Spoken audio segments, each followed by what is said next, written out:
Je m'appelle Jean-Marie Charon, je suis sociologue. Ma spécialité, c'est de travailler sur les médias, plutôt d'ailleurs, je dirais, leur économie et leur sociologie en tant qu'organisation. Et je m'intéresse aussi à certains domaines de réception du public, par exemple dans le domaine de la politique et sur les grands sujets de société. Je ne pense pas que les journalistes scientifiques soient menacés de disparition. En revanche, je pense que comme beaucoup d'autres formes de journalisme, ils vont être obligés de transformer leur manière de travailler. Par exemple, ils ont été traditionnellement, je dirais, des intermédiaires entre l'univers des sciences et puis le public, mais des intermédiaires qui mettaient en perspective, qui retranscrivait, je dirais, par exemple les grandes controverses scientifiques, proposait un accès simplifié à ce qu'étaient les travaux de recherche. Aujourd'hui, ils vont être davantage amenés à travailler aux côtés des scientifiques, c'est-à-dire dans des médias dans lesquels un certain nombre d'intervenants sont eux-mêmes scientifiques. Alors, est-ce que ça signifie qu'ils sont remplacés par ces scientifiques? Je ne le crois pas du tout. Parce que l'univers de la recherche, l'univers de l'enseignement sont des univers extrêmement diversifiés, traversés par des controverses qui sont extrêmement importantes. Et ce ne sont pas les porteurs de ces controverses qui vont les mettre en perspective, qui vont les expliquer. Donc je crois qu'aujourd'hui, plus que jamais, les journalistes, même lorsqu'ils vont être amenés à donner directement accès à des universitaires, des chercheurs, des spécialistes de domaine, à des médias, eh bien, ils vont devoir le faire à partir d'un travail, je dirais, de réflexion sur qui sont ceux qui sont les plus pertinents dans un domaine, et puis surtout en les accompagnant, parce que c'est pas parce qu'on est un très bon spécialiste d'un domaine qu'on va être capable d'en faire ressortir les enjeux et de le rendre accessible au public. Je ne sais pas s'il y a une crise du journalisme scientifique, mais incontestablement, il y a un faible nombre de journalistes qui sont, je dirais, de formation scientifique. Et ça, je pense que ça renvoie à une faible maîtrise par les médias eux-mêmes et par l'univers, je dirais,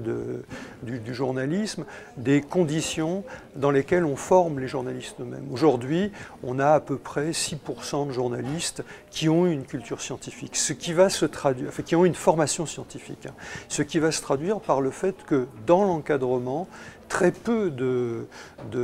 responsables de rédaction vont avoir ce type de spécialité. Ce qui veut dire que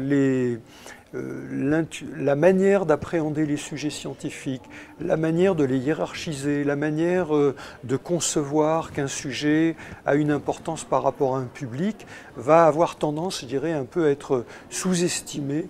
par les hiérarchies, et souvent quand les sujets scientifiques vont émerger, c'est pour des raisons qui n'auront peut-être pas énormément, je dirais, de cohérence par rapport à un domaine de science. Ce qui va souvent amener finalement les journalistes scientifiques à se trouver à répondre à des demandes qui ne sont peut-être pas, je dirais, qui ne relèvent peut-être pas de ce qui leur paraîtrait à eux comme relevant de la hiérarchie de l'information, voire même de la hiérarchie du public, dans la mesure où on s'aperçoit, notamment quand on regarde aujourd'hui le fonctionnement des réseaux sociaux, qu'une partie du public peut être davantage en attente à l'égard de questions scientifiques, va peut-être d'ailleurs rechercher chez de nouveaux intervenants comme les youtubeurs des réponses à des questions qu'ils se posent alors qu'ils ne les trouvent pas dans les médias traditionnels. Alors ça renvoie peut-être aussi à une autre question qui est celle, je dirais, d'une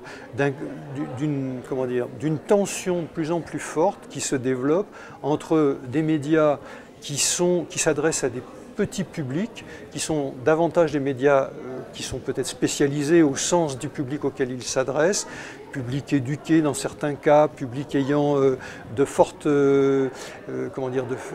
attraits pour certains sujets, et puis la question des médias grand public, où là on s'aperçoit que ces médias grand public aujourd'hui sont davantage en crise, ont un modèle économique qui se fragilise, et où précisément on aura moins, je dirais, de hiérarchie, de responsables, qui vont à la fois d'ailleurs faire le choix